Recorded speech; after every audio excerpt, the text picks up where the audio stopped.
세상에는 온전한 것이 하나도 없습니다. 근데 온전하다는 것들을 놓고 보면 자기 주장에 의해서 온전하다고 생각했는데 온전하지 않다고 얘기하는 반대 세력들이 있다는 것입니다.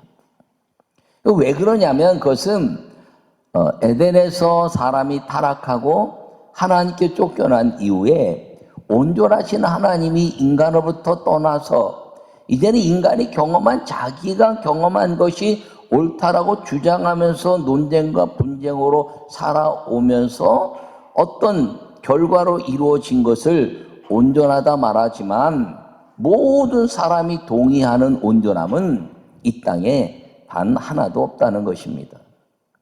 그럼 이 땅이 온전하다는 것을 완전히 동의할 수 있는 것이 무엇이냐면 전능하신 하나님인 걸 기억하기를 바랍니다.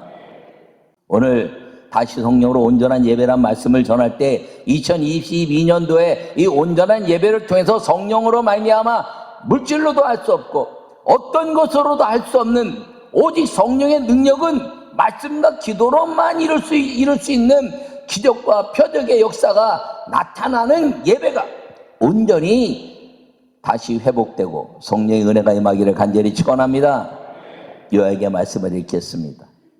하나님은 온전함을 요구하십니다. 성령이 오신 이유는 온전한 예배 회복을 통해서 하나님이 임재하셔서 함께 사는 은혜를 주시기 위한 것입니다. 할렐루야. 하나님은 왜 우리에게 온전하기를 원하시냐면 하나님이 온전하기 때문이죠. 아브라함이 예배 실패를 하자 창세기 17장이 13년 만에 암흑 가운데 나타나서 하신 말씀이 뭐냐면 너는 내 앞에서 행하여 온전하라 완전하라 라고 말씀하고 있는 것입니다. 주님이 말씀하시는 온전함이란 것은 여호와 하나님 이 말씀을 행했을 때 아멘하고 반드시 지키라 하는 것임을 기억하기를 바랍니다. 오늘 이 요한복음 2장의 말씀은 예수님이 성전에 들어가셔서 이제 소나 양이나 비둘기 판 자들 다 쫓아내시고 돈 받은 자를 쫓아내셨습니다. 간혹 이제 이 본문을 읽으면서 사람들이 오해하는 것이 무엇이냐면 예수님이 성전에서 물건을 사고 팔았기 때문에 다 쫓아내시고 내 집은 만민의 기도한 집이다라고 이야기하신 것 같은 오해를 불러일으키고 있을 수 있다는 것이죠. 그런데 성전은 물건을 팔고 사는 곳입니다. 신명기 말씀을 보면 이제 모세가 너희가 그 가나안 땅에 들어가면 여호와 하나님이 택하신 곳이 있을 것인데 택하신 곳에 가면 너희가 온전히 번제로 속죄제로 속건제로 화목제로 그리고 소제로 예배하라 이렇게 말씀했습니다. 그런데 너희가 혹시 그 택하신 곳 이제 가나안 땅에 들어가면 택하신 곳 예루살렘이라는 정해진 곳이 아닌데 택하신 곳에 가면 너희가 사는 곳이 멀 수도 있는데 멀면 짐승이나 곡물을 가지고 쭉 왔을 때 시들거나 상하면 온전한 것을 드릴 수 없으니 너희가 거리가 먼데 살면 돈을 가지고 와서 성전에서 너희가 기른 것 같은 아주 잘 기른 것 같은 소나 양이나 비둘기나 곡물을 돈으로 사서 바꿔서 하나님께 예배하라 하는 것이 성경 말씀입니다. 그래서 성전에서는 물건을 팔고 사는 일이 벌어졌는데 아무 물건을 팔고 사는 것이 아니라 예배를 위한 소나 양이나 비둘기나 그리고 하나님께 소제로 드릴 곡물만 서로 팔고 사는 것이죠.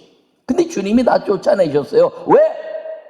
물건을 팔고 사는 목적이 예배인데 하나님 앞에 죄사함에 대한 예배 그리고 그 죄사함에 대한 감격의 은혜를 통해서 예배를 통한 여호와 하나님을 만나는 역사인데 그것이 아니라 형식적으로 그쳐버렸다는 것입니다. 예배는 형식이 아니라 하나님과의 거룩한 만남이고 죄사함에 대한 감사고 그리고 성령으로 말미암아 우리 인생 가운데 살아계신 하나님의 표적과 기사가 나타나서 믿음으로 주님의 사람으로 살아가게 하는 것이 예배인 것을 기억하기를 축원합니다.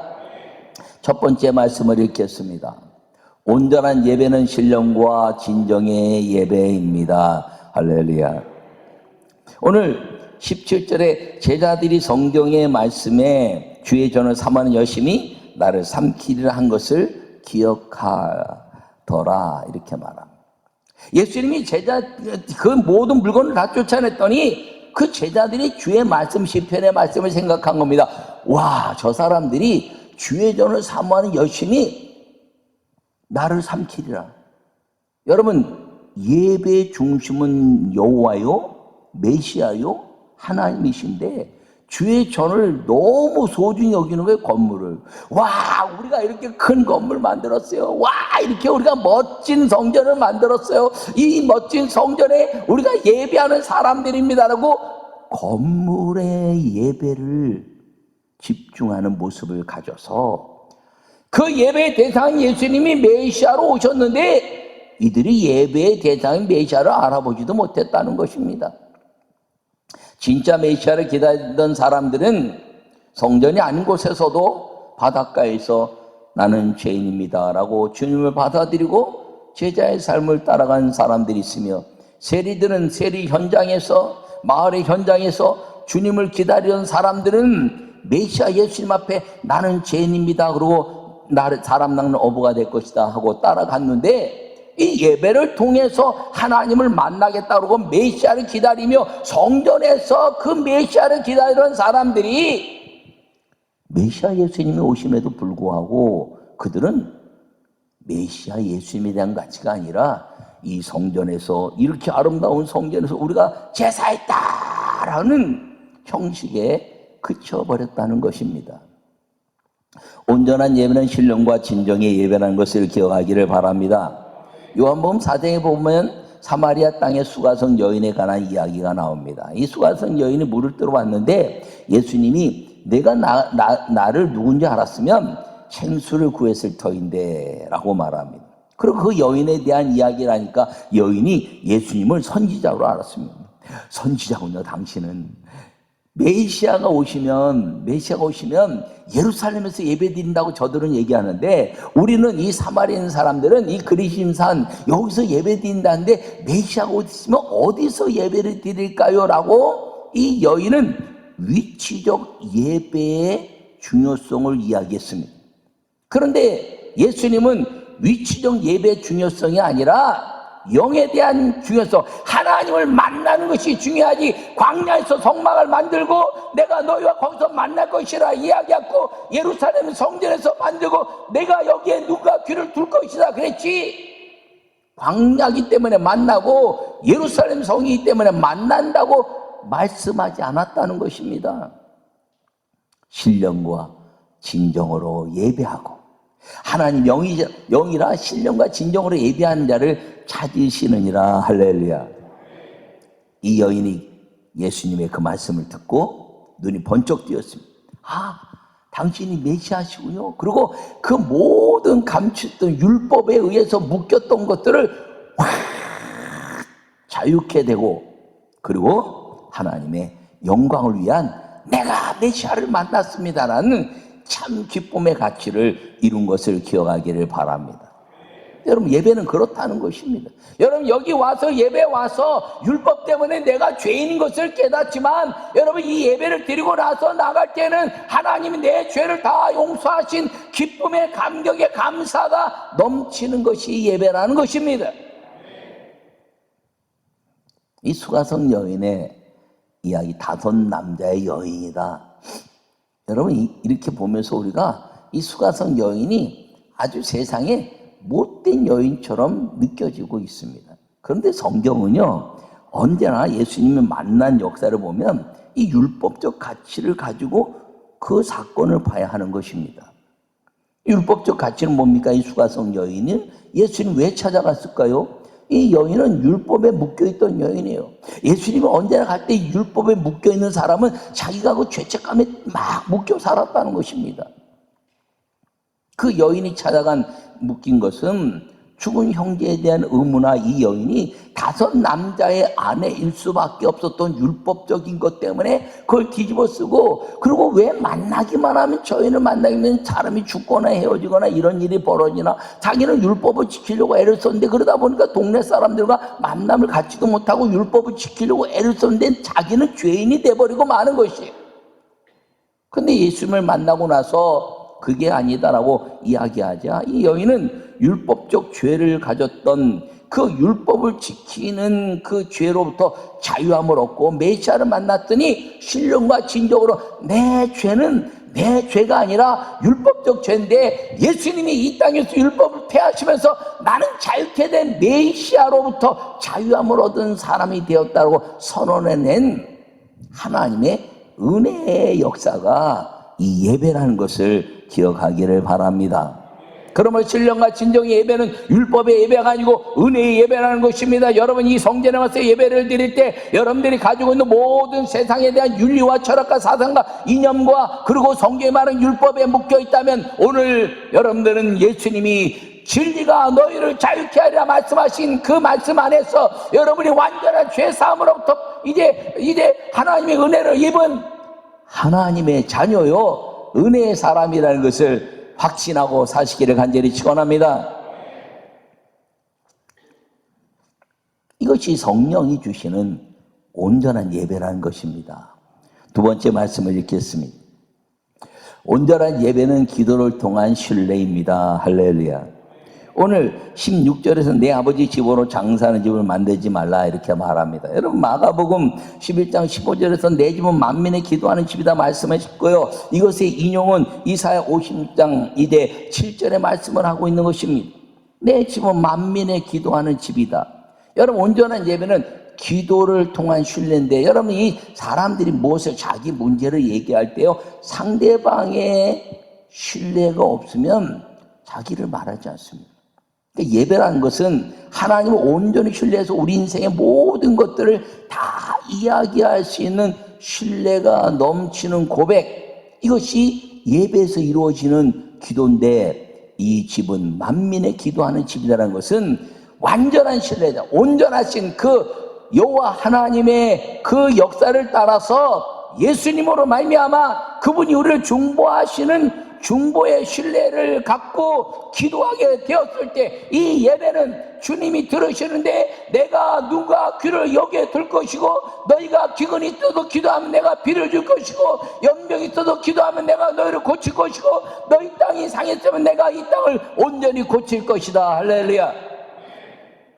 이 말씀이 나를 지배하면서 기도에 대한 신뢰, 이 말씀이 약속이구나, 하나님이 이렇게 말씀했으니까 내가 기도하면 들으실 것이다 라는 믿음의 신뢰를 통한 기적을 이끌어내는 것이 예배인 것을 기억하기를 바랍니다. 근데 오늘 이 요한복음 2장의 그 역사는 만민의 기도하는 집이 아닌 장사하는 집을 만들면서 기도가 사라지고, 그리고 기도의 응답이 사라지고 하나님의 역사가 사라졌다는 것입니다. 여러분, 예수님이 공생에 시작하면서 마귀에게 이제 이기시고 동네 모든 사람들이 가서 각색병을 고치시고 귀신을 쫓아내시고 하나님 나라의 기적을 일으켜 세웠는데, 이 성전에서는 아무것도 이루어지고 있지 않다는 것이에요. 여러분, 오늘날 성전의 이 예배의 가장 큰 위기는, 저는 이 말씀을 들으면서 우리 삶이 변하고, 그리고 이제 하나님의 표적과 기사가 일어나야 되는데, 말씀이 이성을 깨우는 일만 하고 있다는 것입니다. 말씀이 이성을 깨우는 일만 하는 건 세상의 학문과 성경이 다를 것이 없게 느껴지는 것이지요. 말씀이 이성을 깨우는 것이 아니라 이 말씀이 하나님의 영성을 깨워서 그 영성으로 말미암아 나는 죄인입니다 이렇게 말씀하시면서 이 예배를 통한 하나님의 말씀이 내 인생의 표적과 기적이 일어나며 질병이 떠나고 귀신이 떠나고 하나님의 아름다운 역사가 내 삶 속에서 세상을 이기는 담대함으로 살아가게 하는 힘, 이것이 말씀인데, 이 말씀이 기도 안에서 이루어지는 것임을 여러분 기억하기를 바랍니다. 셋째 말씀을 읽겠습니다. 온전한 예배는 살아나는 것입니다. 할렐루야. 19절에 예수님께서 대답하여 이르시되 너희가 이 성전을 홀라 내가 사흘 동안에 일으키리라 이렇게 말씀하고 있습니다. 그랬더니 막 뭐라고 막 있는데 제자들이 나중에 예수님이 돌아가시고 나서 부활 승천하시고 나서 깨닫는 것이 죽은 자 가운데서 살아나신 후에야 제자들이 말씀하신 것을 기억하고 성경과 예수님께서 하신 말씀을 믿었더라 이렇게 22절에 말씀하고 있습니다. 예수님이 46년 동안 이 세운 건물을 헐어버리라는 거예요. 그런데 사흘 만에 세우겠다는 겁니다. 그랬더니 부활하신 예수님의 모습을 상상했다는 것이죠. 지금은 성전이 정말 다 로마 그 공격 때문에 다 무너져 버렸습니다. 여러분 그 46년의 성전을 무너뜨리는 것은 예수님께서 이 땅에 오셔서 율법은 구원을 이룰 수 없으므로 너희가 이 성전에 있다고 구원받는 것이 아니다. 너희가 이 성전에서 예배를 드리는 형식이 구원받는 것이 아니라 메시아를 믿고 여호와 하나님을 신뢰하는 것 때문에 믿는 것이므로 율법을 폐하고 이 성전을 자랑하지 말고 율법을 폐하고 하나님의 부활의 신앙, 은혜의 삶을 살아라 하는 것임을 기억하기를 바랍니다. 여러분 성전의 최고의 가치는 살리는 것입니다. 영원히 죽을 수밖에 없는 죄에서 지옥 백성에서 영원히 사는 천국 백성으로 살리는 것임을 기억하기를 바랍니다. 그것뿐 영혼에 관한 것뿐 아니라 우리가 살아있는 동안에 죽는 자를 살리는 것이죠. 죽어가는 자, 병든 자도 고치고 상한 자도 고치고 마음이 상한 자도 고치고 모든 것들이 살아서 살아나는데 살아났다는 것은 삶의 희열을 느끼는 것입니다. 나는 여러분 모두가 이 부활의 주님과 함께 2022년대 우리 교회 예배를 통해서 여러분 삶에 슬프고 고난스럽고 역경이 오고 그리고 나를 공격해 오는 것들이 세상에 당연한 것이 그 당연한 것 가운데서 예배를 드릴 때마다 주님이 나를 위로하시고 마음을 고치시고 육신을 고치시고 가정을 고치시고 그리고 우리의 영과 삶을 회복해 내시면서 영혼 육이 완전하기를 만드시는 성령의 한 해가 되기를 간절히 축원합니다. 여러분 이 예배는 살아나게 하는 예배라는 것을 꼭 잊지 않기를 바랍니다. 율법의 심판에 억눌리면서 완전히 자유케 되는 것. 여러분 사람이 이렇게 옥에 갇혀서 있는데 옥에 갇혀 있다가 딱 나오면 얼마나 자유롭습니까? 군인들도 묶여 있다가 제대할 때 막 신나지 않습니까? 학생들도 졸업할 때마다 졸업생 막 뭐 던지고 막 자유케 되는 것. 왜? 묶여 있는 곳에서 자유케 되는 건 행복이라는 거죠. 근데 이 율법 때문에 묶여 있는 게 뭡니까? 우리의 영혼이 죄로 묶여 있는 것입니다. 예수님 때문에 이 죄로부터 자유함을 얻고 그리고 진리가 너희를 자유케 하라 말씀하셨는데 여러분 이 2022년도에 성령과 함께함으로 온전한 예배를 통한 여러분 인생에 묶고 있는 모든 것들로부터 자유하게 하시는 하나님 예수 그리스도의 메시아 되신 축복이 예배마다 일어나기를 간절히 축원합니다. 교회가 물질로 할 수 있는 것 안 해도 괜찮아요. 못 해도 괜찮아요. 물질로 할 수 없는 영혼이 살아나는 것, 사람이 살면서 행복해지는 것, 내 소유가 얼마나 많고 적으냐에 따라서 슬프고 기뻤는데 그게 아니라 나를 구원하신 주님 때문에 감사하고 기뻐할 수 있는 것, 이것이 예배를 통한 하나님이 우리 영혼을 살리는 역사라는 것을 기억하기를 간절히 축원합니다. 여러분 이 성령님과 함께 온전한 예배를 택한 것은 택하신 장소가 중요하다는 것이죠. 이들은 예루살렘 성전이 중요하다고 말했습니다. 그런데 예수님은 택하신 곳이 어디냐라고 말씀하고 있는 것이에요. 오늘날 만약에 성전이 중요하다고 하면 예루살렘으로 다 가야 됩니다. 그런데 우리가 왜 성전이 건물 안에서 예배를 드리나요? 이것은 그 예수님으로 말미암아 거룩한 택하신 곳으로 만들었기 때문에 여기가 성전의 역할을 감당하며 저 예루살렘 성전에 역사하셨던 그 여호와 하나님이 이곳에서 메시아 예수님과 함께 역사하는 성전이 되게 한 것을 기억하기를 축원합니다.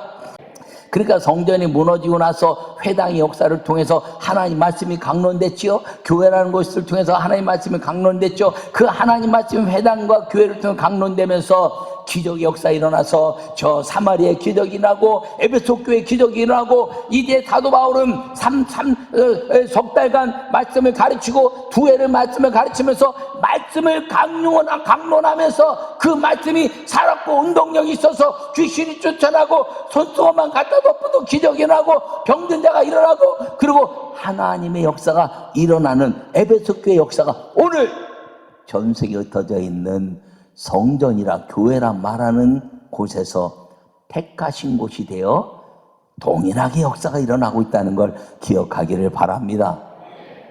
코로나19에도 왜 정부에 우리 교회에서 예배드리게 해달라고 말하는 것이냐면 이것 때문에 그런 거예요.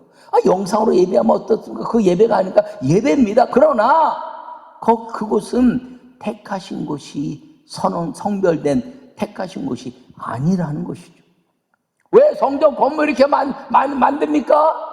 성전 건물이 없으면 하나님 안 계시나요? 아니요, 하나님은 무소부지하시기 때문에 어디나 계셔요. 그런데 교회들마다 성전을 다 만드는 것은 이 성전이 성별하여 구별하여 택하신 곳이 되어 이곳에서 성부 하나님, 성령 하나님, 성자 예수님의 영으로 우리가 이곳에 모여서 다른 모든 것들을 행하지 않는 구별된 곳에서 주님을 예배하는 곳이 되었기 때문에 이 성전이 중요하다고 말씀하고 있는 걸 기억하기를 바랍니다. 이 건물이 중요하지 않다면 예수님이 왜 건물을 만들 때, 성막을 만들 때 치수까지 정해 주셨을까요? 성막의 치수, 솔로몬 성전의 치수, 그리고 무슨 재료를 써라 재료까지 다 만들어주고 종황머리 금을 입히고 구리를 입히고 광야에서 금과 구리가 어디가 있어요? 성전을 일 때 이렇게 말하 백향을 만들어 다윗이 다 만들었지만 너는 피를 흘렸으니 만들지 마라 네 아들이 만들 것이다. 주님이 건물이 중요하지 않으면 왜 건물에 치수까지 져주셨겠냐는 거죠. 그런데 그 건물의 위대함을 자랑하지 말라는 거예요. 이 건물에 대한 가치는 구별하여 택하신 곳이 되었고 이곳에서는 말씀과 기도로 하나님을 거룩하게 만나는 일만이 이 택하신 곳에서 하나님이 여기에 눈을 두시고 귀를 두시고 내가 이곳을 이제 너희와 함께 할 것이라고 선언하셔서 이곳에 와서 기도하는 것, 이곳에 와서 예배하는 것, 그리고 기도하는 모든 것들마다 여호와 집에서 한나의 기도를 들으시고 그리고 이제 성막에서 모세의 기도를 들으시고 저 솔로몬의 성전에서 솔로몬의 기도와 수많은 이스라엘 민족들의 기도를 들으신 그 하나님이 이 성별된 건물, 회당과 교회인 오늘날 이 대한민국의 우리 영광교회에서도 동일하게 역사하시는 이유는 이곳을 주님의 이름으로 성별하고 택하신 곳이 되고 오직 여호와 하나님, 오직 예수 그리스도 구원, 오직 성령과 함께하는 이 성전에서의 예배의 가치는 택하신 곳에서 주님과 만나는 죄사함에 대한 감격, 주님이 우리와 세상 끝날까지 함께 하시겠다는 담대한 세상을 이기는 은혜의 역사를 약속하고 있기 때문에 이 성전 택하신 곳에 건물된 성전의 예배가 그렇게 중요한 것임을 기억하기를 바랍니다. 코로나19가 속히 종식되고 영상으로 예배하는 성도들이 다시 성전에 와서 불같이 기도하고 더 기뻐 춤추고 하나님 역사를 경험하고 주님을 만나서 감격하고 죄로부터 벗어나 하나님 나라의 백성이 된 것 때문에 감사하고 그리고 우리가 하나님의 아름다운 가족이 됐다는 것 때문에 함께 어우러져서 주님을 높이는 그런 2022년 다시 성령으로 온전한 예배가 이루어지기를 꿈꾸고 반드시 응답하시는 주님과 동행하는 우리 모두가 되시기를 간절히 축원합니다. 온전한 예배는 신령과 진정으로 예배하고 그리고 기도를 통한 하나님의 신뢰를 이뤄내고 그리고 내 영이 살아나는 것임을 기억하시고 2022년도 다시 성령으로 온전한 예배 축복이 여러 모두에게 임하기를 간절히 축원합니다.